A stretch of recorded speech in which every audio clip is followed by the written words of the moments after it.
ভিডিওটা, সেই ভিডিওটা হচ্ছে তোমরা আমি যে আমার গাড়ির দাম যে ভিডিওটাতে বলেছি সেই ভিডিওতে তোমরা অনেকেই কোশ্চেন করেছো আমাকে, এই গাড়ি কেন নেওনি বা এই দামে অন্য গাড়ি হয়ে যেত। তো চলো আজকে সেই সব কিছুর কোশ্চেনের অ্যান্সার আজকে করবো। তো চলো ভিডিওটা স্টার্ট করছি। তো ফার্স্ট কোশ্চেনটা পড়ছি, কোথা থেকে কিনেছেন দিদিভাই একটু বলবেন প্লিজ। তো আমরা গাড়ি কিনেছি রাজারহাট থেকে, বেঙ্গল হুন্ডাই থেকে। তো চলো নেক্সট কোশ্চেনটা পড়ি। দাদাকে বলুন একটা রাইড ভিডিও দিতে। রাইড ভিডিও অলরেডি আমরা একটা করেছি, যদি তুমি দেখে না থাকো তো দেখে নিও আমাদের চ্যানেল থেকে। তারপর একজন কমেন্ট করেছে, এক্স-শোরুম প্রাইসটা বেশি বলছেন, জানি না কতটা কী বলছেন।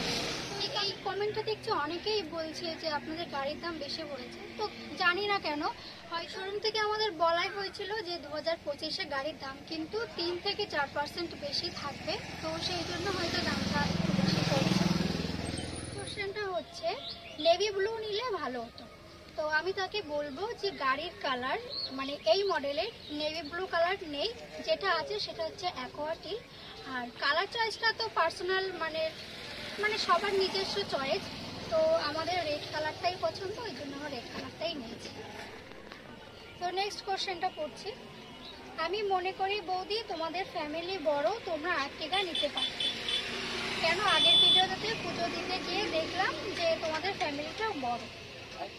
তো আমি বলবো যে হ্যাঁ সত্যি আমাদের ফ্যামিলি বড়, আর আমরা ভেবেছিলাম যে একটু বড় গাড়ি নেব, কিন্তু আমাদের একটু প্রবলেম আছে। প্রবলেম হচ্ছে আমাদের বাড়িটা মেন রাস্তার থেকে একটা বাড়ি পরে। তো আমাদের বাড়ি থেকে মেন রাস্তায় উঠতে গেলে আমাদের যে রাস্তাটা আছে সেটা হচ্ছে 6 ফুটের রাস্তা। তো বড় কোনো অপশানের গাড়ি আমাদের 6 ফুটের রাস্তায় ঢুকবে না, এই জন্য আমরা i10 নিয়েছি। ইনফ্যাক্ট আমাদের প্ল্যানিং ছিল যে i20 নেওয়ার, তো সেটাও আমরা নিতে পারিনি। তার রিজনটাই হচ্ছে রাস্তা।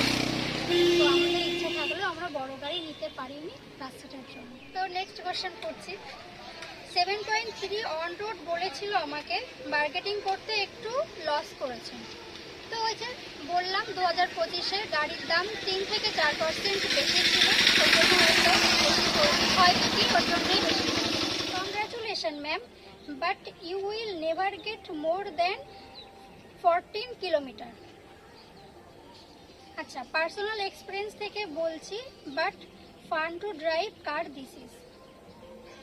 আমি তাকে বলতে চাই যে তুমি বলছো 14 কিলোমিটারের বেশি পাবে না, কিন্তু আমরা অলরেডি কিন্তু 21 কিলোমিটার পর্যন্ত মাইলেজ আমরা পেয়েছি। 21 কিলোমিটার পর্যন্ত মাইলেজ আমাদের শো করেছে, তবে সেটা আমি অ্যাকুরেট বলবো না, তার থেকে একটু কমই হবে, কিন্তু 14 বেশি আমরা পেয়েছি। এটা কিন্তু 14 বেশি, অনেকটাই বেশি। একটা কথা বলতে চাই, এই মাইলেজটা কিন্তু ড্রাইভিংয়ের উপরেও নির্ভর করে কিছুটা। নেক্সট কোয়েশ্চেনটা পড়ছে, দিদি গাড়িতে কত ডাউন পেমেন্ট করলে। তো আমরা গাড়িতে কত ডাউন পেমেন্ট করেছি সেটা আর বলছি না, তো তুমি লাস্ট 85,000 ডাউন পেমেন্ট করে গাড়ি নিতে পারো, এটা আমাদের শোরুম থেকে বলা হয়েছিল। তো অন্য শোরুম বা ব্যাংকের থেকে কি বলবে জানি না কত লাস্ট ডাউন পেমেন্ট, আমাদের শোরুম থেকে 85,000 বলেছে লাস্ট ডাউন পেমেন্ট।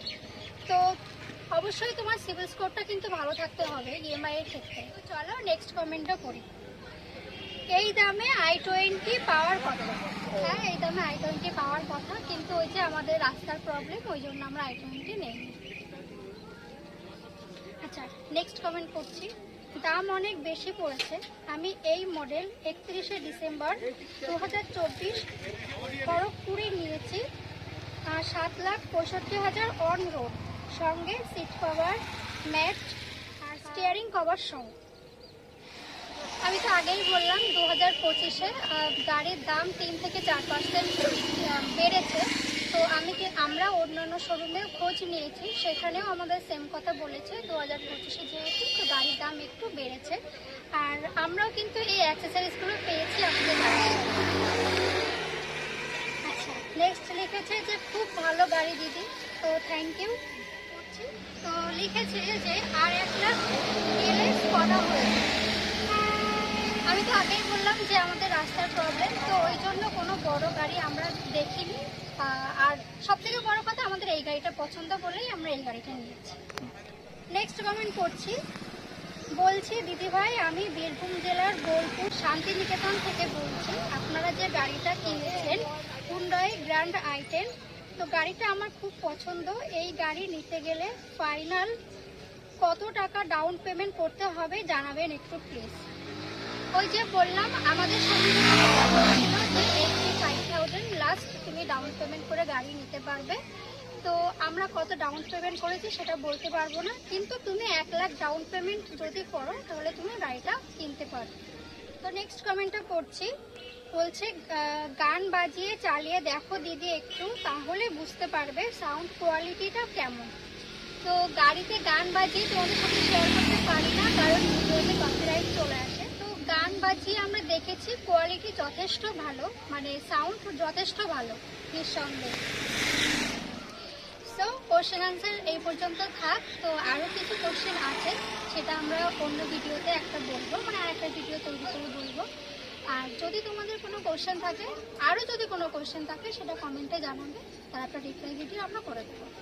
তো আজকের মতো টাটা।